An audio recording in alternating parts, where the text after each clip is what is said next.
હુરટ એટલે હુરટ.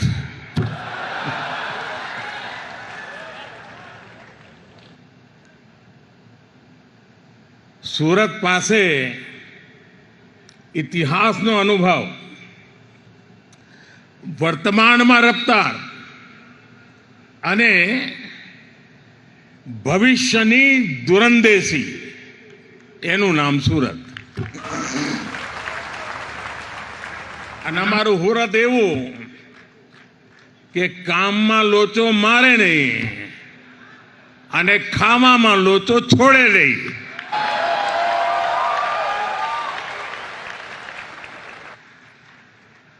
આમ બધી વાતે સુરતીને ગમે તેટલી ઉતાવળ હોય, પણ ખાણીપીણીની દુકાને અડધો કલાક લાઈટમાં